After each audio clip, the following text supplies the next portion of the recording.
토익, 토스, 오픽, 한자 자격증, 한국사 자격증, 커말 자격증, 제2외국어 보유 비율, 이색 경험, 봉사활동, 알바, 공모전 등 이 수많은 스펙 하나하나 쌓아가기 지치고 힘드시죠? 누구는 이거에서 삼성 들어갔대, 누구는 저거에서 LG 들어갔대.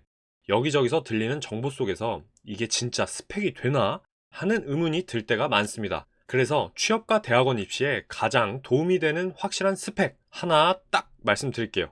영상 뒤에서, 아니 지금 바로 말씀드릴게요. 학부연구생 무조건 하세요. 오늘 영상에서는 이공계 학생들이 왜 학부연구생을 해봐야 하는지, 그 이유와 학부연구생이 하는 일, 랩실 선택 기준, 실험실 컨택 방법, 그냥 실험실 경험이 아니라 스펙으로 확정 짓는 비법, 그리고 마지막 주의사항까지 모두 알려드릴게요. 안녕하세요. 생명과학 박사 김박사 김책임입니다. 여러분의 시간은 소중하니까 바로 본론으로 들어가 볼게요. 첫 번째, 학부연구생이란 뭘까요? 학부인턴이라고도 불리면서 연구실에서 교수, 대학원생들과 함께 연구하는 학부 재학생을 뜻해요. 주로 방학에 이 활동을 하지만 학기 중에도 학업과 병행해서 학부연구생을 할 수 있어요. 아니, 그럼 도대체 왜 학부연구생을 해야 되냐? 학부연구생의 장점, 바로 연구와 실험 장비를 우리가 직접 체험해 볼 수 있기 때문이죠. 먼저 대학원을 염두하고 있는 학생 입장에서 생각해 볼게요. 이 학부연구생은 대학원생들이 뭐 하는지 이들의 생활사를 바로 옆에서 보고 느낄 수가 있어요. 심지어 내가 연구와 실험에도 직접 참여할 수 있단 말이에요. 저는 최대 논문까지 쓴 후배도 봤습니다. 이거 실화예요. 아무튼 교수님을 비롯한 연구실 환경이 좋다면 학부생이 논문 쓰는 것도 정말 가능합니다. 자, 다시 본질적인 고민으로 돌아와서 내가 연구에 맞는지, 대학원 생활이 나한테 맞는지, 특정 연구 분야가 정말 내 흥미도랑 부합하는지, 아니면 내가 대학원 갈 건데 여기 교수님이 사이코는 아니겠지?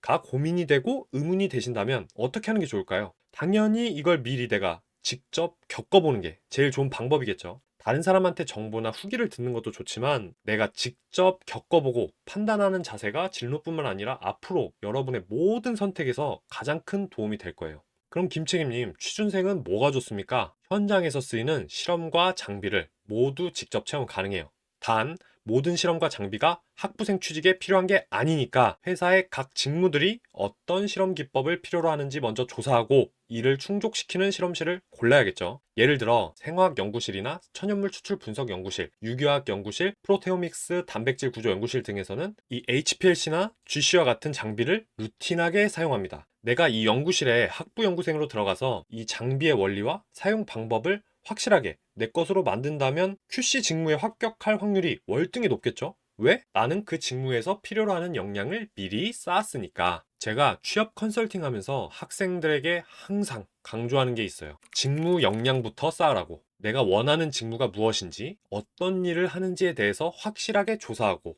그 일에 대해서 내가 미리 경험하고 체득해 놓는다면 이만한 지원 동기와 직무 역량이 어디 있겠어요. 그리고 학부 연구생의 장점이 또 있어요. 그 어떠한 활동들보다도 전공 이해도가 굉장히 높아져요. 우리가 보는 교과서 내용들은 모두 이 실험실에서 실험들로 밝혀진 것들을 우리가 텍스트로 보고 있는 거예요. 과학자들 머릿속에 상상으로 소설 쓰듯이 나온 게 아니라 실험으로 증명된 것들이란 거죠. 따라서 글자로만 보던 것들을 우리가 직접 손으로 다뤄보고 눈으로 보기 때문에 아, 이게 이런 식으로 밝혀졌구나를 이해할 수 있다는 거예요.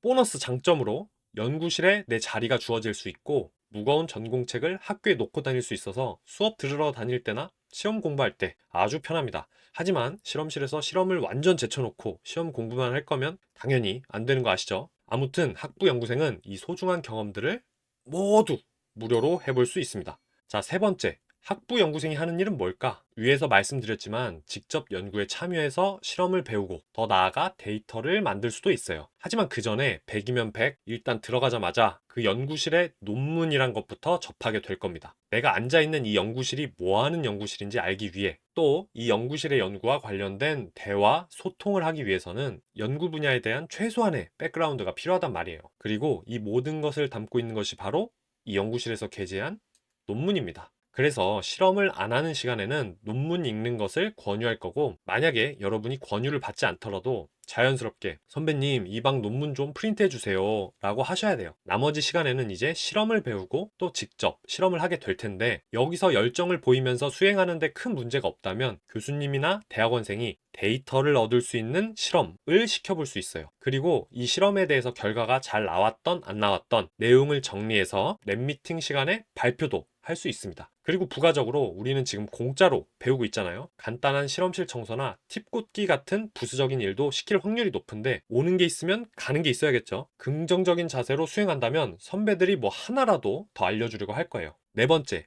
학부 연구생 랩실 선택 기준 정하기. 나는 곧 죽어도 QC로 취직이다 하시는 분들은 일단 HPLC, GC 장비가 있는 연구실을 선택하세요. 생산 쪽, 특히 DS 직무를 노리신다면 미생물이나 세포를 배양해서 정제하는 단백질 공학, 단백질 구조 연구실을 선택하세요. 김책임님, 우리 과에는 저 장비들도 없고 옆에 화학과만 있는데 다른 과도 학부 연구생 지원해도 되나요? 안 될 이유가 없어요. 해당 연구실의 교수님만 허락하면 무조건 됩니다. 다음, 연구 쪽에 관심 있을 때 관심 연구 분야가 우리 과에 있다면 바로 지원해 보시면 되고, 어떤 게 관심 있는지도 모르겠다 하시는 분들은 이 바이오인재 육성 연구소를 구독하고 제가 추천하고 자주 언급하는 연구 분야 연구실로 지원해 보시면 됩니다. 하지만 여기서 문제는 관심 분야가 있는데 이 연구실이 우리 학교에 없을 때입니다. 김책임님, 타대에 가도 되나요? 당연히 사전에 교수님과 연락을 하고 오케이를 한다면 물론 됩니다. 다만 내가 관심 있는 분야가 학교에 없을 때만 타대로 눈을 돌리는 것을 추천드려요. 물리적 거리에 따른 등하교 시간도 고려해야 되고, 연구실 분위기에 따라 타대 학생을 환영하지 않는다거나 또 친밀감 형성하는 것이 상대적으로 어려울 수도 있어요. 방학 때만 보고 안 볼 텐데 잘해줘야 되나? 라는 생각이 어느 정도 깔려있기 때문이에요. 오히려 이런 분위기 때문에 연구에 대한 안 좋은 추억이 생기는 경우도 조금씩 봐왔기 때문에, 자대에 실험실이 있으면 자대를 좀 더 긍정적으로 생각해 보자. 물론 성격이 굉장히 쾌활하고 대인관계가 좋은 학생은 타대 당연히 적극 추천드리고, 또 4학년 이후에 이 대학원 진학을 염두하고 컨택한 타대생은 이에 해당하지 않습니다.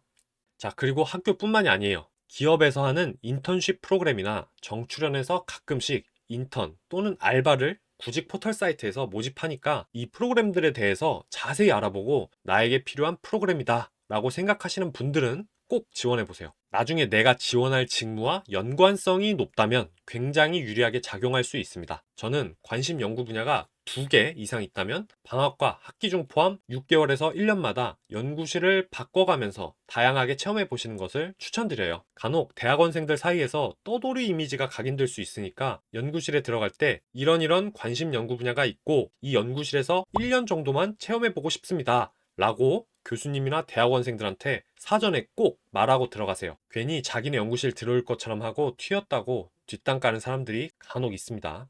자, 5번째, 학부 연구생 컨택하는 방법. 먼저 컨택 시기. 학부 1, 2학년 때는 수업 때문에 버거울 수가 있지만 본인과 연구실 환경이 학업과 연구를 모두 조율할 수 있다면 빠르면 빠를수록 무조건 좋다. 컨택 방법. 갑작스럽게 교수님한테 찾아가지 마시고 꼭 메일로 먼저 상담 요청부터 드리세요. 자대 교수님이라면 진로 상담 또는 학업을 키워드로 상담 신청을 하세요. 그리고 상담 가기 전에 내가 왜 교수님 연구실에 인턴을 희망하는지, 어떤 각오로 임하고자 하는지에 대해서 꼭 준비하시고 면담을 하면서 학부 인턴을 희망한다고 말씀하시면 됩니다. 타대 교수님이면 상담 신청만으로는 어려울 수 있어요. 그냥 제가 보여드릴 테니까 이렇게 준비하세요. 학부 연구생 할 수 있냐? 자리 있냐? 이런 것만 물어보는 게 아니라 먼저 나를 어필하는 게 가장 중요해요. 간단한 내 이력서와 지원 동기, 인턴 참여 후 계획 등을 녹인 자소서를 꼭 같이 첨부하세요. 인기가 많은 랩실인 것 같으면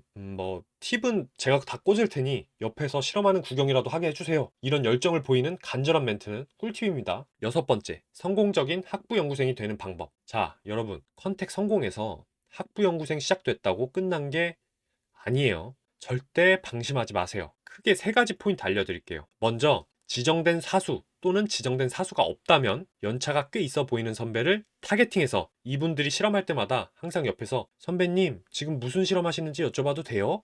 로 시작을 하세요. 그럼 대화의 물꼬가 트이고 연구와 실험 관련된 이것저것 물어보시면 돼요. 여기서 핵심, 누가 와서 가르쳐 주길 기다리지 말고 꼭 먼저 다가가세요. 그리고 배우기만 하지 마세요. 이 선배가 실험을 하고 나면 당연히 뒷정리를 할 텐데 꼭 같이 치워주세요. 그 다음 랩미팅. 랩미팅 시간 때 발표자 한 명당 질문 하나 이상 꼭 하기. 허무맹랑하더라도 모르는 거나 의문이 드는 것을 질문하는 습관은 여러분의 관심도 어필과 비판적인 사고 발휘에 가장 좋은 태도입니다. 반드시 제발 꼭 해주세요. 마지막, 퇴근하기 전에 오늘 내가 무엇을 배웠고 무엇을 해봤는지 최대한 구체적으로 일기를 쓰세요. 나중에 가서 졸업할 때쯤에 부랴부랴 내가 뭐 했는지 머릿속에서 끄집어내지 마시고 반드시 텍스트로 정리해 놓으세요. 그리고 인턴 과정이 끝날 때 이것을 요약 정리하는 보고서 작성이나 포스터를 미리 만들어 놓으신다면 취업이나 대학원 지나갈 때 반드시 엄청나게 귀중한 보물이 될 겁니다. 학부연구생이라는 스펙은 이렇게 완결 짓는 거예요.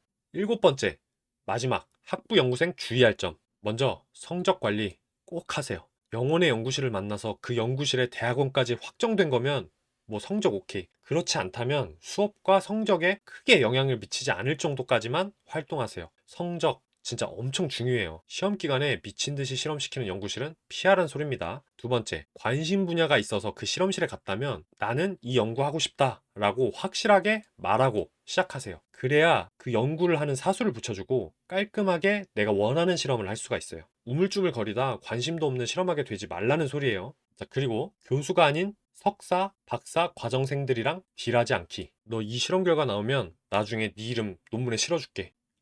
이런 소리 하면 먼저 이 사람이 날 뽑아먹으려는구나 의심부터 하시고 실험을 할 의향이 있어도 꼭 교수님이랑 쇼부 보세요. 근데 이것도 교수님도 뭐 100% 믿으면 안 돼요. 아무튼 그냥 무슨 딜하지 않기. 자, 그리고 마지막으로 실험실 청소, 팁 꽂기, 뭐 단순 실험 반복, 실험 노가다 이런 것들은 당연히 염두하고 가기. 내가 실험 배우러 왔지 청소하러 왔냐 하는 친구들도 있는데 이런 태도는 제발 지양하세요. 어떤 선배도 다가가지 않을 겁니다. 뭐 실험 기간도 아닌데 실험 노가다를 시킨다? 감사합니다 하고 열심히 하시고 꼭 이런 것들 기록하세요. 내가 배워가는 과정 중 하나라고 생각하시고 공짜로 배울 생각은 애초에 하지 않는 게 좋아요. 그리고 나중에 내가 어떤 실험을 몇 번 해서 어떤 데이터를 얻었는지 이런 게 모두 자소서에 귀중한 한 줄이 되는 겁니다. 자, 오늘 영상에서는 학부연구생 관련해서 모든 걸 다뤄봤어요. 이제 막 개강해서 정신 없으실 텐데 실험실 알아보시는 거 절대 잊으시면 안 돼요. 제 영상이 도움이 되셨다면 구독과 좋아요, 댓글 부탁드리겠습니다. 혼자만 알지 마시고 주변 친구들한테 많이 추천 부탁드릴게요. 자, 오늘도 성장하는 하루 되세요.